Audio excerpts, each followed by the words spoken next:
አሰላሙ አሌይኩም ወራህመቱላሂ ወበረካቱ። ውድና የተከበራችሁ የመዲ ቤተሰቦች እንዴት ናችሁ? ደህና ናቸው ወይ? እኔ በጣም ሰላም ነኝ አልሐምዱሊላህ። እናንተ እንዴት ናችሁ? እንደምን ከረማችሁ? ስራ ጤንነታችሁ እንዴት ነው? እኔ ደህና ነኝ አልሐምዱሊላህ። ሰሞኑን ቪዲዮ ሰርቼላችሁ አላውቅም። ዛሬ ግን ቆንጆ ቪዲዮ ሰርቼላችሁ ነበረ። ሀቂቃ ውጭ ላይ በረንዳ ላይ ሆኜ ነበር የሰራሁት ይህን ቪዲዮ። ግን ደግሞ ድምጡ በጣም ሀይ ነውና በጣም ይረብሻል። ለዛ ነው እንደዚህ ቮይስ ሪከርድ ማድረግ የፈለኩት ማለት ነው። እና ዛሬ ይዤላችሁ የመጣሁት ኢትዮጵያ ላይ ምን አይነት ቤት ብንሰራ ያዋጣናን፣ የብሎኬት ቤት ወይስ የጭቃ ቤት ብንሰራ የትኛው አሪፍ ይሆናል የሚለውን ነገር ነበር ይዤላችሁ የመጣሁት ማለት ነው። እና እኔም በራሴ ቤት እያሰራሁኝ ነው እና ኢንሻአላህ ቤቱ ሲያልቅ ደግሞ ሙሉውን ይዤላችሁ ምቀርብ ይሆናል ማለት ነው። ቤቱ ቆንጆ ሆኖ ሲያልቅ ኢንሻአላህ አመጣላችኋለሁ ማለት ነው። ቃል ገባላችኋለሁ። እና ከራሴ እኔ ከምሰራው ቤት ያንን እንግዲህ ሙሉውን ማቴሪያል ምን ፈጅብኝ የሚለውን ነገር ኢንሻአላህ ይዤላችሁ እመጣለሁ ማለት ነው። ግን ደግሞ በጣም ቆንጆና ለውበትም ለብዙ ነገር በጣም ያኔ ብሩ ዝግጁ ከሆነ በቀላል ጊዜ የሚያልቅ የሚሆነው የብሎኬቱ ቤት ነው ማለት ነው። ጥሩ ባለሙያና ጥሩ ቤተሰብ የሚያሰራላችሁ ሰው ካለ በጣም አሪፍ ነው ማለት ነው። እና እሱን ብታሰሩ ጥሩ ነው ብዬ መክራለሁኝ። ያኔ ብዙ ፕሮሰስ በርግጥ ይኖረዋል። ብረቶች እና ብዙ ነገሮች ያስፈልጋል። እስኪ የዋጋ ዝርዝሩን ኢንሻአላህ እኔ በራሴ የፈጀብኝን ለ7 ቆርቆሮ የፈጀብኝን ሙሉ ማቴሪያል የስንት እንደፈጀ ሙሉውን ኢንሻአላህ ይዤላችሁ መጣ ይሆናል በቅርቡ ማለት ነው። እና በመቀጠል ደግሞ የምላችሁን ነገር ያው ኢትዮጵያ ላይ አሁን ሰዓት ላይ ብር በጣም እየወረደ ስለሆነ የኢትዮጵያ ብር ዋጋው ያን ያክልም ስላልደለ የምትሰሩትን ገንዘባችሁን ወይም ብራችሁን ቁም ነገር ላይና ቦታ በመግዛት እንደገና ደግሞ ቤታችሁን በማሰራት ላይ ብታውሉት ጥሩ ነው። ባንክ ቤት በአሁን ሰዓት በጣም ብር ማስቀመጥ ያን ያክል አይመከርም ማለት ነው።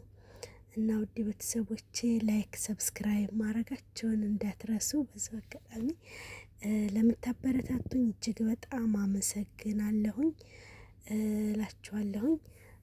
ሀቂቃ ያው ቪዲዮ ዩቲዩቡን ተከፈትኩት በጣም ረጅም ጊዜ ሆኖታል። ግን ደግሞ ሰብስክራይብ ሆነ ብዙም ላይክም የለውም እና አበረታቱኝ። እህታችሁ በስደት ነው ያለሁት። ኢንሻአላህ ደግሞ አላህዬ በሀገራችን እዴን ጥሩ ስራ የምንሰራበት ዩቲዩብ ነው ማለት ነው። ይህ ቻናል የተቸገሩን የሚረዳበት ብዙ ነገር መስራት አላማ አለኝና አበረታቱኝ እላችኋለሁኝ። እና ወደ ቤቱ ስመጣላችሁ ያው እኛ በብዛት ስደት ላይ ለቤተሰብ ነውና እየኖርን ያለ ነው። እና ወት ደግሞ ይሄንን እያሳየኋችሁ ነበረ። በጣም ቆንጆ ቦታ ነበር ሀቂቃ ሁኜ ቪዲዮ እየሰራሁላችሁ ማለት ነው። እንዴት እንደሚያምር አይ ምን ዋጋለው። ግን ድምጡ በጣም ስለሚረብሽ ለዛ ነው ሪከርድ እያረኩላችሁ ያለሁት የኔ ውድ ቤተሰቦች። እና ገንዘባችሁን ቁም ነገር ላይ ያውሉት ውዶቼ። ያው ቤተሰብ ሀቂቃ በብዛት ያኔ ለብዙ አመት ኑረናል። ለቤተሰቦቻችን ብዙ ነገር አድርገናል።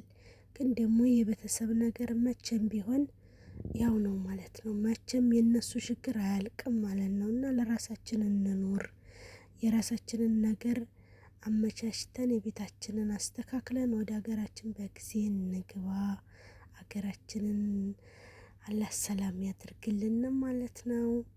እና ሰሞኑን ያው ቪዲዮ ሰርች ስለማላቅ ነው መሰለኝ ትንሽ ሪከርድ እንኳን ለማድረግ ብሎኛልና ጉፋንም ይዞኝ ስለነበረ እና ውዶች ለዛ ነው እላችኋለሁኝ። ኢንሻአላህ እና አበረታቱኝ እላችኋለሁኝ። ገንዘባችንን እንያዝ። ሀቂቃ የምር ማለት ነው። ጥንቃቄ እናድርግ ማለት ነው። በአሁኑ ሰዓት ላይ በጣም ሰው በተጨካከነበት እና ኢትዮጵያ ላይ በተለይ ማንም ለማንም በማይኖርበት ሰዓት እኛ እዛ አረብ ሀገር ላይ ስንመጣ ለምን ለቤተሰብ ብቻ እንደምንኖር አናቅም። እና ኢንሻአላህ ቤቴን ደግሞ በቅርቡ አልቆ ይዤላችሁ መመጣ ይሆናል ማለት ነው። እና ሰብስክራይብ ላይክ እያደረጋችሁ አበረታቱኝ የኔ ምርጦች። ብዙ ደጋጋላችሁ አውቃለሁኝ። ብዙዎችም እየገደፋችሁኝ እያበረታታችሁኝ ነው። እጅግ በጣም አመሰግናችኋለሁኝ። እና ሁላችንን የሚያሰብነውም ሞልቶ ወደ ሀገራችን በሰላም ይውሰድ እንላለሁኝ። እናመሰግናለሁ። እና ውዶቼ ላይክ ሰብስክራይብ ማድረጋችሁን እንዳትረሱ የኔ ወርቆች። በጣም ነው የማመሰግናችሁ። ዛሬ ያው እንግዲህ ምስጋናውም እና ደግሞ ማለት ነው ሰሞኑን ኤምባሲ ሄጄ ነበረ። ኤምባሲ ቪዲዮም ሰርቼላችሁ ነበር። ሀቂቃ አልለቀኩትም እንጂ ማለት ነው። እና እዛ ሀገር ለምትኖሩ እህቶች በስደት ላይ ያው ትዳር ያላችሁ ብዙ ጥያቄ ጠይቄ ነበር የመጣሁት ማለት ነው። እዛ ስለዚህ አመልክታችሁ ተፈራርማችሁ ኢትዮጵያን መጋባት እዚህ ሆኖ ህጋዊ መሆን ይቻላል። ፋይዳ መታወቂያ ማውጣታችሁ ለምፈልጉት ነገር ውክልና መስጠት ለምፈልጉት ነገር አላማ እዚህ ሆናችሁ ሁሉን ነገር ማስፈጸም ትችላላችሁ ማለት ነው። ብዙ ነገር እዚህ ሆነን ማድረግ እንችላለን። ሀገራችን ላይ በውክልና ማሰራት የምንፈልገውን ነገር ማሰራት እንደምንችል ብዙ ነገር አለና አልሐምዱሊላህ። ስደትም ብንሆንም እዚህ ሆነንም መስራት እንችላለን ማለት ነው። ማድረግ እንችላለን ኢንሻአላህ። ትዳርም እዚህ ሆናችሁ ብቻ በብዙ ነገር በፋይዳ መታወቂያ የፈለጋችሁትን ነገር ማስፈጸምና መስራት ትችላላችሁ የሚል መረጃ ነው ያለኝ ማለት ነው። እና ውዶቼ አብራችሁኝ ስለነበራችሁ አመሰግናለሁ። ጀዛኩሙላህ ኸይር። ላይክ ሰብስክራይብ እያደረጋችሁ አበረታቱኝ እላችኋለሁ የኔ ምርጦች።